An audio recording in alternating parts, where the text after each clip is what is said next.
Thursday, where we give you guys a little something to think about to help your cats live longer, healthier, happier lives. I'm Jay. I'm Adrian. And together we are the Two Crazy Cat Ladies. And guys, today's subject is all about how to care for a declawed kitty. So for those of you guys, we had so many of you guys reach out to us recently that are actually adopting or rescuing kitties that are already previously declawed. Now, you never want to declaw your cat. Please don't declaw. And I want to give a shout out to a lot of these people that are reaching out are going to shelters that specifically care for cats that have been declawed and are being returned for behavioral issues or any number of issues. So shout out to them. So right here, this is a case in point really as to why you don't want to declaw your cat. We found this online. Whoever made this beautiful x-ray or shared this with the world, thank you for that.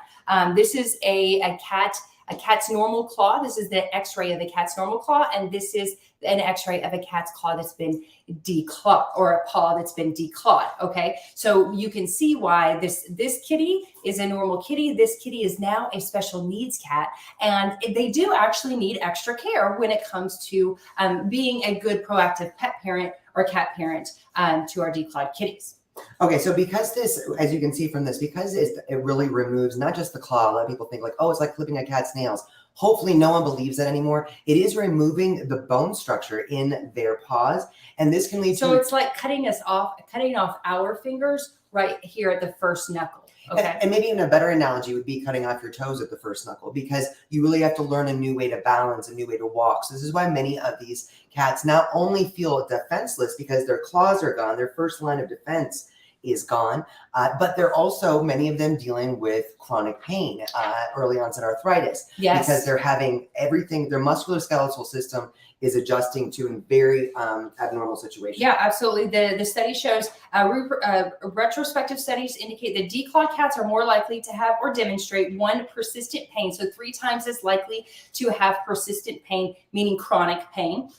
2, inappropriate elimination, 7 times as likely to inappropriate elimination, eliminate outside the box. Litter box issues. Yeah. Display aggression. So 4 times as likely to be aggressive or display aggressive behaviors. Biting 3 times as likely, and over grooming 3 times as likely. So there are ways that we can help our kitties that we are adopting. First, never try to put your cat through this. But if you have adopted a declawed kitty, there are ways that we can help these specific situations. Yeah, and I do want to explain really quickly that aggression is because aggression, again, is fear. I think feline behaviors do such a great job of explaining this. They're feeling defenseless. So in a multi-cat household, this can come off as aggression because they're feeling insecure.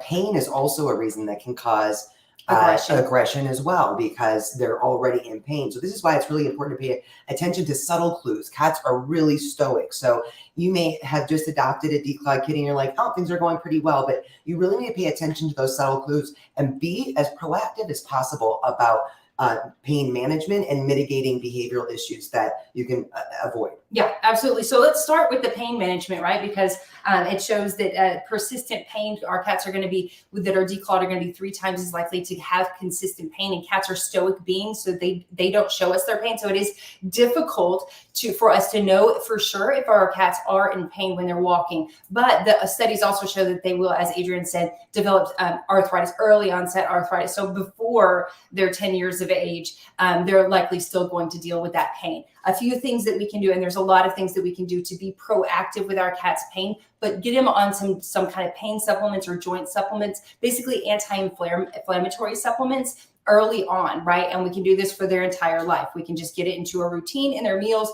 and give it to them regularly. This will help to reduce the inflammation and reduce the pain. There are several, of course, you guys know Feline Essential is our favorite product line, and Catalyst is a fantastic product that reduces inflammation and helps the joints. A CBD or CBD salve. So CBD dog health, or you'll find this in our shop as well. Link is in our bio.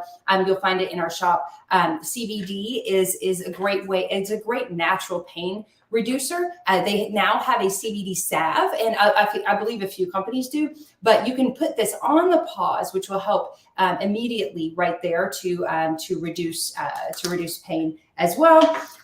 There's also, I was going to say, Dr. Jean Hovey actually had a great article on helping cats that have been declawed, and she does recommend some homeopathics. She recommends some flower essences. This is where I would really recommend reaching out to someone like Pam Roussel with Perfectly Holistic so that she can kind of test to see what would be most beneficial for your kitty dealing with being declawed. And also, if you've just adopted a declawed kitty and you do notice that they're in pain, they're grimacing, they're overlicking a paw, or they're holding a paw, or they're walking funny, you already can tell that there is some sort of chronic pain, have your veterinarian do a radiograph to check for bone fragments that may have been left, because getting those removed can help. You never undo the damage of declawing, but oftentimes, especially back in the day, these were pretty barbaric procedures and they weren't given a chance to heal. So there could be bone fragments, and a radiograph would be good to check just to make sure those are removed if those are there. Absolutely. And then when it comes to litter, guys, to keep our cats from having litter aversion, we have to put ourselves in our cats' see the world through our cat's eyes, right? Like put ourselves in their position. If we have a litter, which both of these litters we really love, but this is a great natural litter. Right. If we have a litter that is bigger, these are pine pellets. Pine pellets, can you show? Yeah. So if we have like a pine pellet or pellet litters, this can be a little bit more. It's actually not going to be great for a cat that's declawed because it's not as soft. Correct. Yes. So if we pick a softer litter like this one right here, I think they can use it. Which is Dr. Bale's one source litter. You guys know it's our favorite, or our cat's favorite for sure. This litter is much softer on their paws, and there are many out there. There's grass, there's sand, there's all kinds of natural litters that you can use that are softer on the paws. So you want to put yourself in your cat situation, and if they have pain in their paws, then we want to think about that when it comes to the litter box. Also getting into that litter box because of the arthritis and the joint pain, we want to make it a low threshold where they can easily get in and out of the litter box. And make sure it's big enough. And especially with declawed cats, sometimes you'll find that they don't cover their deposits, and this is probably because it's painful. They're not able to grab and scoop. So to help that not be a problem, make sure that you do have the appropriate number of litter boxes and that they're big enough for them to comfortably use. So a lot of those same rules for litter boxes for all cats apply, especially out of consideration for our declawed kitties. Yes, and when it comes to our declawed kitties, keeping that stress low is going to help with all of the behavioral issues, with the aggression, with the with going outside the litter box as well, with the biting, even the overgrooming. Most of this is all stress induced, right? So it's a stressful thing for them, and they feel vulnerable. And there are many things that we can do to help reduce their stress. Exercise is going to be one of the main ones, right? It's free, it's cheap, and it is one of the best stress relievers that is out there.